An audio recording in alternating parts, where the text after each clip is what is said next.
Hello all, welcome to Push to Talk, leveling the playing field of online multiplayer games. I'm Mazabi. I'm a streamer, VTuber, and variety content creator.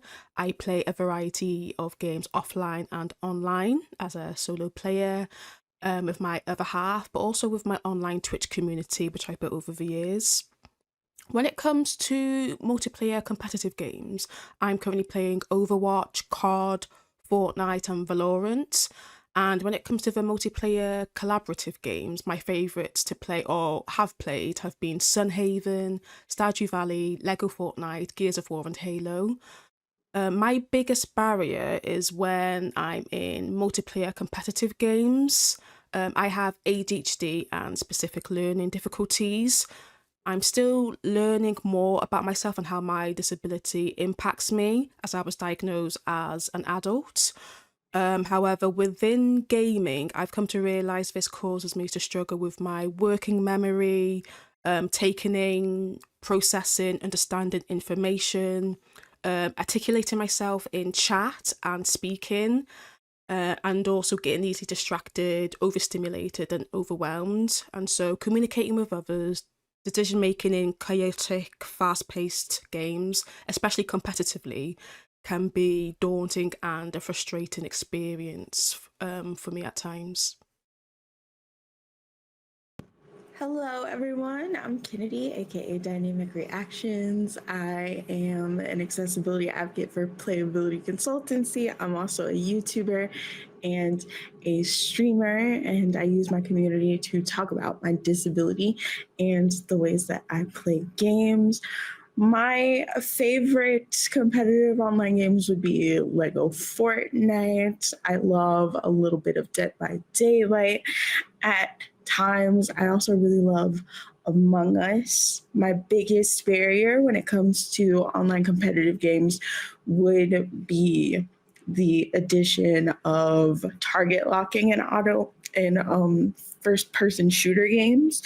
So normally I cannot play something like Apex Legends because the target lock and things like that do not exist there, and the difficulty scaling for me is not normally there. So yeah, and I'm happy to be here with all these lovely ladies.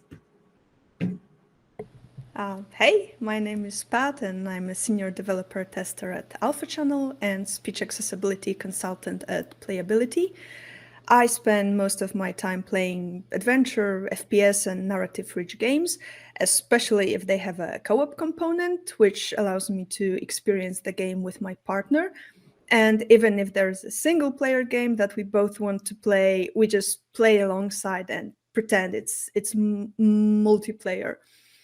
I prefer collaborative games to competitive. Like some of my favorite ones that I played extensively are 7 Days to Die, Baldur's Gate 3, Destiny 2, Rainbow Six Extraction, or Stardew Valley.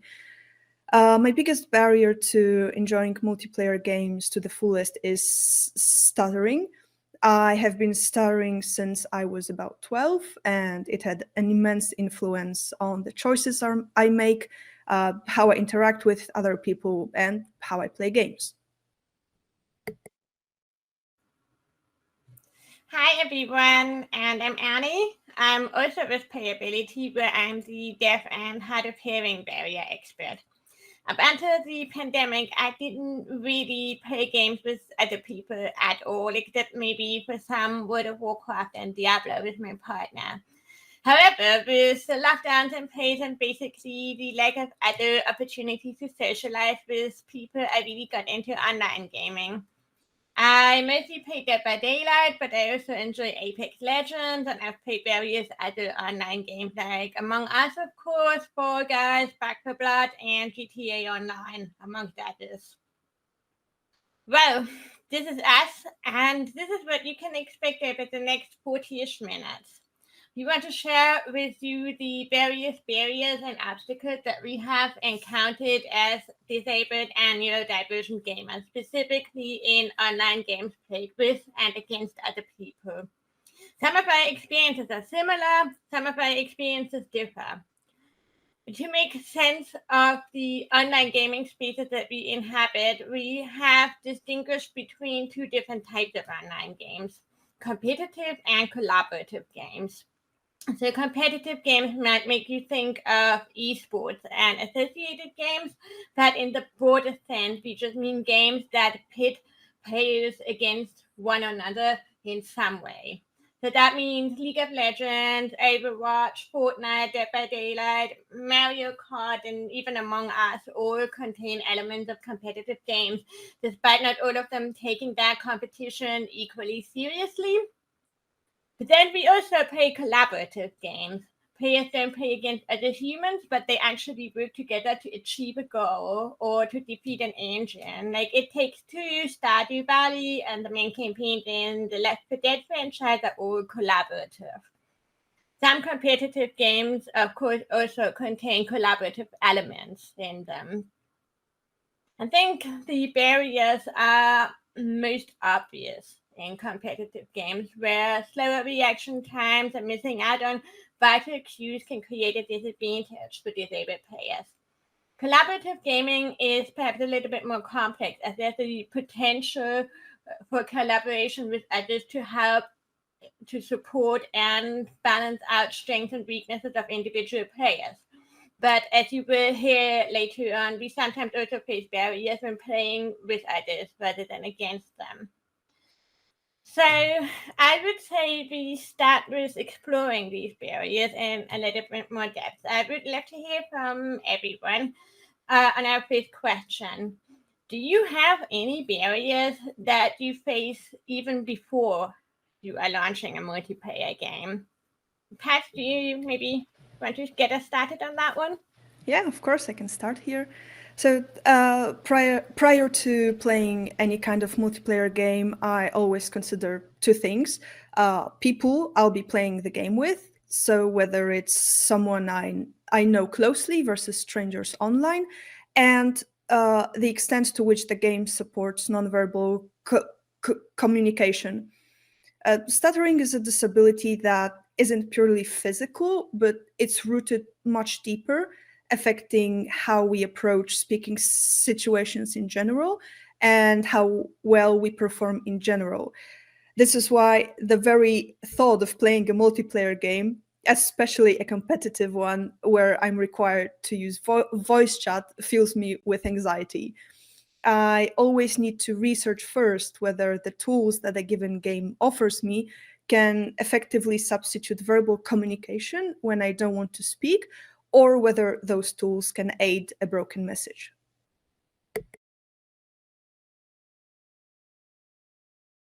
I guess for me, I personally don't think I faced barriers before launching a multiplayer game.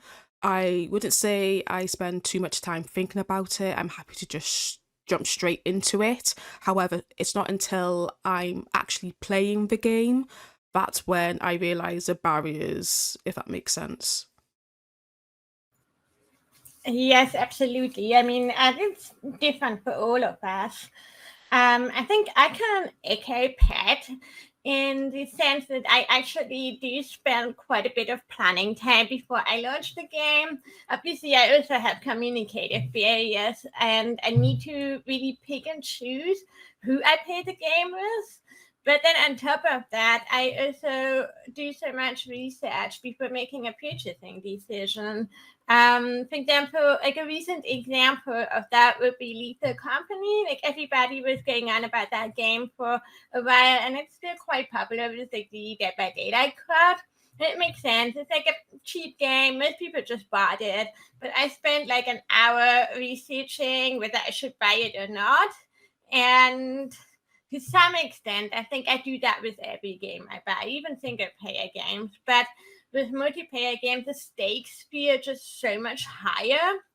Like if I buy the game and then it turns out to be a failure, like in the sense that I can't really participate in it, then it's not just an experience that I make by myself, but my friends are part of that too. Like they either have to decide to basically exclude me and continue playing the game without me, or they have to drop the game as well. And I feel like that just makes it harder to shrug off if I make a wrong purchase with an online game. And then I think the other issue is that a lot of these online games are best enjoyed when they are what I would call like hot commodity. So they're new, and then the player count is at the highest, and everyone still learns to play the game. That's the fun of it, right? But that also means that I cannot wait for a specific accessibility review to come out, because those are still kind of far and few, and sometimes they also take longer because those specific creators tend to be smaller creators. They don't always get advanced code, so it's not necessarily something that's available on launch yet. Yes, I agree with Annie as well. It takes me a good amount of time to really like research a game that I'm going to buy, period, not just multiplayer. I say all the time in my accessibility reviews, like, us as disabled people spending our money on games as leisure is something for a lot of disabled people that is a big spend. And so you want to make sure that you do your research and that you can, in fact, play it before you spend a lot of money on it and then get disappointed because you can't play. But I do spend a lot of time looking at game mechanics, because being able to move around in the game and maneuver and to be able to like shoot people or do whatever the game requires me to do is very important, which leads me to the next question. What barriers have y'all faced playing online games, if any? So for me, Dead by Daylight specifically, I can play Survivor, I cannot play Killer, because the movement of the killer's body and the movement of the killer's head are on two separate joysticks. So it makes things very difficult for me to be able to move the killer's head to see where the survivor is going, because it's mapped to the right joystick and not the left. So what other barriers have you guys faced while playing multiplayer? A barrier that I'm always struggling with the most is time constraints or artificial timers that cannot be extended, because I'm not always able to speak vital information on time. Stuttering varies in severity and frequency, and very often it feels frustrating when you fail only due to a variable that you cannot control. That's why it's important for me that I have enough time to speak or write, and that any breaks in communication that happen or lack of verbal communication isn't punished. And failing due to a disrupted communication can easily lead to us cementing more negative feelings towards our speech and ourselves, especially if other players point it out or mock us. Yeah, and I'm sitting on the other side, and I don't actually hear what's going on. So it's also a communicative barrier. And there are voice to text programs, applications, but that technology is just simply not good enough. Like, for example, I can never understand what people are trying to say in the Apex Legends chat, where it gets automatically transcribed. And what is quite interesting is that this feature is actually part of the Communications and Video Accessibility Act, the CBAA, which ought to be followed by developers and publishers in the US, or those wanting to sell games in the US market as a US-based law.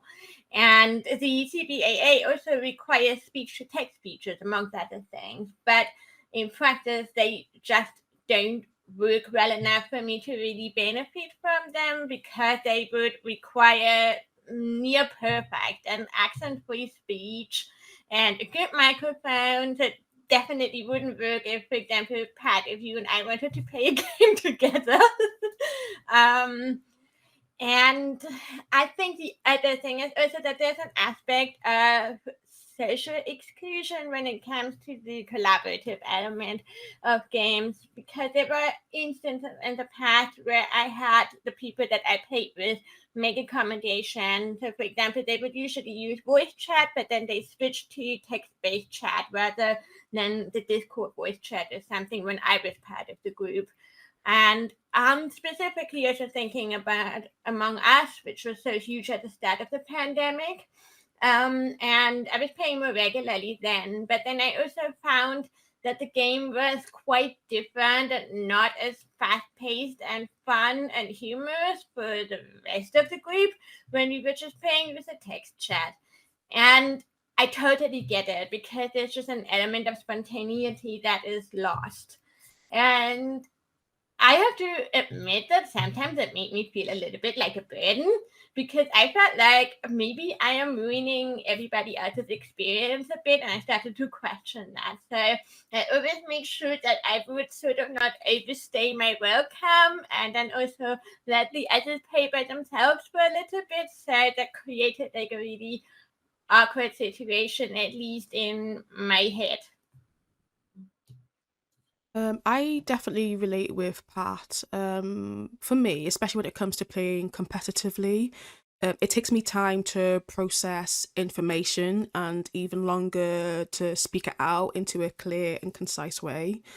So when it's not competitive and I'm playing with the people I know and they know me and my difficulties, I know I'm not under pressure, there's no time constraints, and I can literally just ramble on about what I'm trying to say and they get me, if that makes sense. However, also when, for example, I'm playing on console and let's say I want to use text chat, it's not really possible to do that during gameplay, so therefore it does force me to use voice chat. I feel like with that, that does lead me on to our next question, which is, does accessibility impact on a gamer's competitiveness? Does it impact on the experience of non-disabled players, and does this even matter? Just to further add on from my previous answer, I believe currently voice chat is probably the most effective competitive setting to communicate at the moment, especially when it comes to strategies or warning teammates of the enemy. However, for someone like me, playing with non-disabled players or just randoms in general, they are unaware of my difficulties, which is, which is fair enough. So when I can't communicate well, explain the reason why I did what I did, or I can't process what they're trying to communicate to me, or I misunderstand and so I don't perform in the way I should have. So for example, that frustrates the other players. And so, for example, if I make a mistake in a game, they end up thinking I'm throwing the game. And so I think accessibility does matter as it can impact both experiences for disabled and non-disabled players alike. Yeah, 100% get what you mean regarding people thinking I'm throwing or I'm trolling maybe or not taking the game seriously, because that has happened to me too. I think I play most games quite casually, but for some reason, Dead by Daylight has hit differently for me. I just love that game so much, and it's not necessarily always competitive in nature because there are some RNG factors involved, but I have this ambition to be the best I can be in both roles and both the sides you can play. But I am continuously noticing that there are aspects to it where I'm just hitting a skill ceiling that I can't break based on the fact that I just don't hear information that my hearing opponents or my hearing teammates have. And I don't think there's really a tool that replaces player communication via voice chat, like one on one. But there are ways to maybe just balance the scales a little bit. And I think we will also be discussing some of those in the final sections of our talk. But I just want to stress that it's less about creating like advantages for anyone, but it's just making these disadvantages that we have at least shrink a little bit. Other than that, I try to make up for it by just knowing everything about the game and coming up with good strategies. So basically, I have to excel at the macro game because I am always going to have a disadvantage in the micro game where I'm facing someone on a 1 versus 1 level. And I am willing to do that for specific games that I love, of course. But it also reminds me a little bit of my situation when I went to mainstream school, where I had to study the content of the classes in advance because I couldn't follow what my teachers or classmates were saying. And I just sometimes wish that was not a situation that repeated itself in my adult life or kind of creeps over into my hobbies. Yeah, 100%. I do think that the conversation of accessibility and competitiveness needs to happen. Like, for example, in adaptive esports, I love Rocket League. It is a great game. I want to see us play more esports outside of Rocket League, though. I feel like that's all that we see. And I feel like it is important for devs to add in separate modes, whether that be accessible competitive, like an adaptive esports competitive area, or even just regular modes where you can go off and have all the accessibility settings at your disposal and compete that way. I feel like that's something that we can learn from Fortnite, but I feel like there's still a big conversation that needs to happen in terms of what does accessibility in competitive games look like, if that makes sense. Yeah, totally. For me, it really depends on the game and what my goal and what the goal for no, and what my goal for the game is. I know I'll never be a competitive pro player who needs to rely on quick information exchange. So whenever I play a multiplayer game, I do it for fun and with people whose playstyle is not competitive either. The truth for communication accessibility, as Annie said, is that there is no tool, no accessibility option that works as effectively as voice chat in a competitive setting. If one team cooperates via voice chat and the other team uses all communication tools available but for voice chat, this team will be at a disadvantage regardless of their speech abilities. As an example, an overwhelming majority of my sessions in Team Fortress 2 were just chaotic, disorganized fun, where nobody used microphones, apart from that one angry kid who always screams. So some players just used text chat or pre-recorded voice lines. However, whenever I joined a match, when the other team coordinated in real time via voice chat, my team would always lose. So I think a better question for me would be, are we able to design a multiplayer game or speech accessibility features that work just as effectively as voice chat? Which leads me to our next question. Have you ever come across accessible design or accessibility options in online games that you have played, and how well did they work? For me, I would say the ping system is really helpful for me. When it comes to remembering maps, knowing the name of locations, trying to understand directions given to me, or even me giving people directions, it's just impossible for me. I like the designs where you have the names of your teammates and the option of color variations for your teammates and your enemy, and the turning on and off of specific sound effects. So, for example, when it comes to competitive games like Overwatch, for chaos, for sounds, being able to see who and where my teammates are important. So the teammate's name, the choice of colours work well for me, so I can focus where and who they are, and I'm not shooting my own teammates or unknowingly standing in the enemy area. Also, like in Overwatch, games where it gives you the choice of different roles and characters with varied abilities and skill levels work well for me. I play keyboard and mouse, and simplicity is best for me. So I mainly play characters where you don't need to have too many key functions, especially when I'm playing competitive games. And if we look at it from the side of collaborative games, like the chill, cozy games, like for example, Stardew, Sunhaven. So in Sunhaven, they have seasonal animation and weather overlays, these type of screen effects. And although they're really, really pretty, it's just too much going on the screen. So basically having access to those game design settings are helpful in letting me reduce how overstimulating and overwhelming games can be.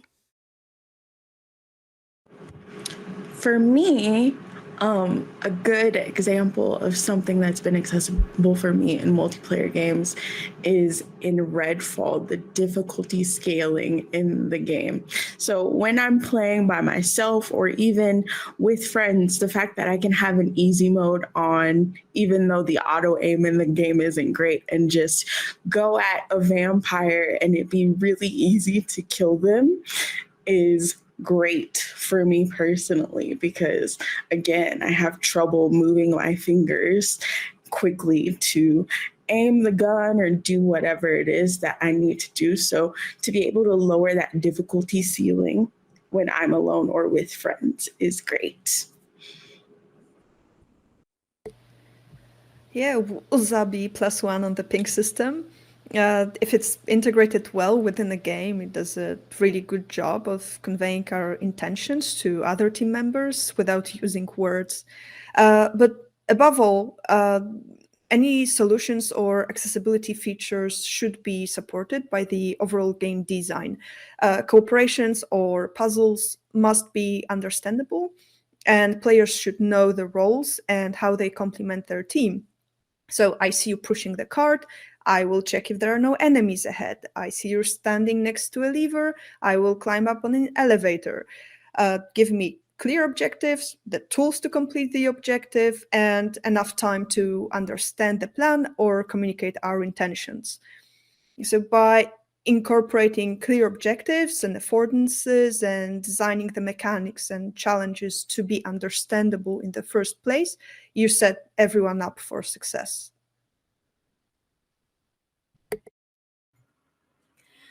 Yes, I can just echo the ping wheels. It needs ping wheels that are simple, but still allow for some game-specific nuances, and that are key for me as well. It's not perfect because, like Wasabi already said as well, like it can get so overwhelming, especially in a chaotic game where things happen fast. You just can't pay attention to it at the same time. And I think that Back 4 Blood is one of my favorite in-game communications that I've seen so far, because it has a ping wheel and a text chat, but then it also has like deliberate downtime and so-called safe rooms that you can use to reconvene and then discuss the strategy for the next section that you go through. And that works really well with friends, but I did try to play that with random matchmaking ones, and that obviously doesn't work because strangers just won't take the time to sit down and type out a strategy. And Dead by Daylight is actually a quite interesting case because they have added a lot of accessibility features over the years, but they also at the same time made some other features or aspects of the game less accessible. So it's quite a complex matter. But for me, the biggest one was the visual heartbeat that lets you know when the killer is nearby. And then also that they added some activity indicators for the survivors so that I would know what my teammates are doing, even if they couldn't tell me about it.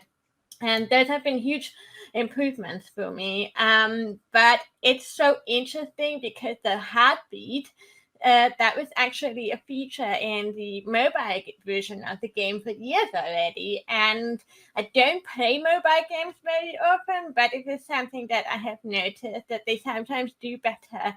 They just don't assume that you necessarily have good headphones when you're on your phone, or that you can talk to other players. So that some of the collaborative elements of these games are buffed, especially as opposed to PC versions of those games, because they just assume that maybe when you're on console or on PC, you talk via Discord. In the following clip, you can see what I mean by the heartbeat in Dead by Daylight, which indicates that the killer is nearby. A red heart inside the survivor's chest begins to pulse and becomes more red in color as the killer approaches. It does, however, not make up for lack of direction or hearing. Moreover, when the player is fixing a generator and looking around to see where the killer is coming from, the pulsing heart is replaced by a static icon that does not show changes in intensity or volume. There are some killers in the game that can hide their terror radius. Most of the time, this special ability is balanced with another sound cue that has usually no visual counterpart. For example, the waves cannot hurt a survivor when hidden. He must regain visibility by sounding a bell, which I won't hear.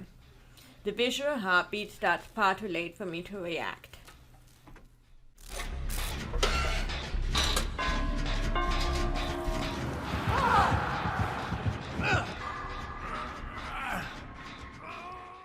And I kind of want to lead Adri into the final section of our talk, because of course we all have some thoughts and hopes and suggestions for the future.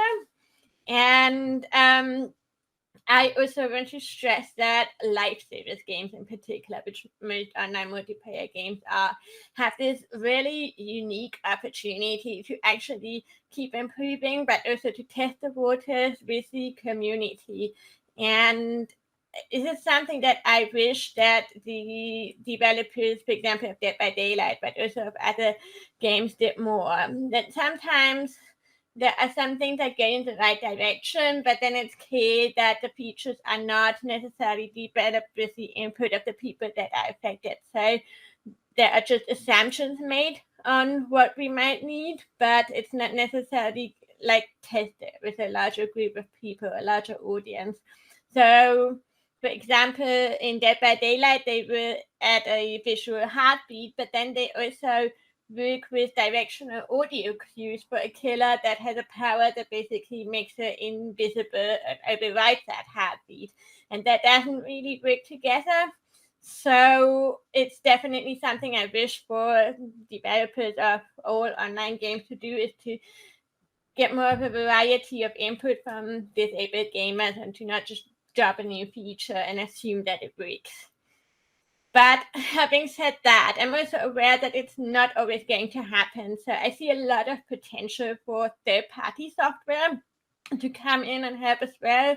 So the first thing I would love would be a customizable ping wheel that can be used as an external software or an overlay and shared with a friend group. And that would be perfect, as it would allow me to set up a preset for a specific game and then send that preset to others so that our group can all use that specific ping wheel. And the second thing I would love to see would be improved sound visualizers.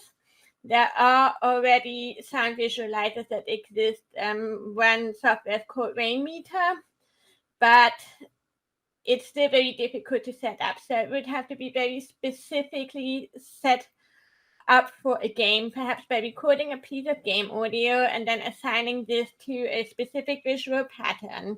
I used Rainmeter before Dead by Daylight had a visual heartbeat, but it's meant to visualize music and it can only be tuned into specific frequencies. So it's not very accurate. It didn't work with every unique character's music.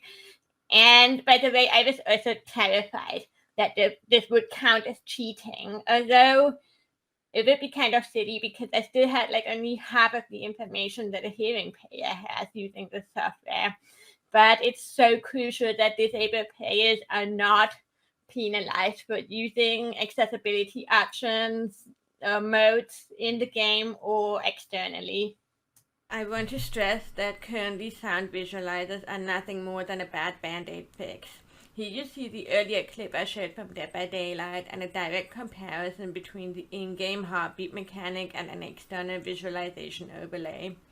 The external software starts much later, especially with this killer that makes unusual sounds by singing to herself. It's a good question, that. Any ideas, hopes, or suggestions for the future? I can honestly say I don't know all the features that's out there, and I would need time to mull that one over. Like what could be realistic or practical. Maybe features that include voice commands to adjust settings during gameplay. Although it could be a controversial one, maybe AI tools or features to help balance the games. Yeah, for me, I definitely think that there's value in looking at the way that Fortnite does things and adding different modes, different options for disabled players to use. Like, again, I say in the competitive setting, we deserve to have all of the options available to us that make the game easy for us to play and, for lack of a better term, levels the playing field. So it's not as if we're taking the easy way out. It's we're leveling the playing field so that we can play like our other able-bodied counterparts are able to play, just as all accessibility is. So adding in different modes, options, different ranking systems for disabled players to be able to enjoy that competitive mode when it comes to competitive co-op, or different accessibility options to enjoy things when you're in a relaxed co-op situation is important. As for me, I'm hoping for more accessibility awareness within gaming communities. One initiative that supports this that I'd like to mention here is a Roblox party organized by the American Institute for Stuttering for Children and Teenagers Who Stutter. By playing together, they develop a deeper understanding of their speech, which in turn empowers them, making communication in real life and in games even more effective. And people who are equipped with those tools and experiences can make the community even more inclusive for everyone. So it's important to raise awareness of disabilities that affect our performance or hinder communication, both in people with disabilities, so that they have the language and strength to talk about it, and non-disabled people, so that disabilities stop being something weird, something to laugh at, or something taboo. If we can talk about disabilities and barriers openly without fear or shame, we can make a difference in how communities perceive us and how we're treated by game developers. Understanding leads to improvement.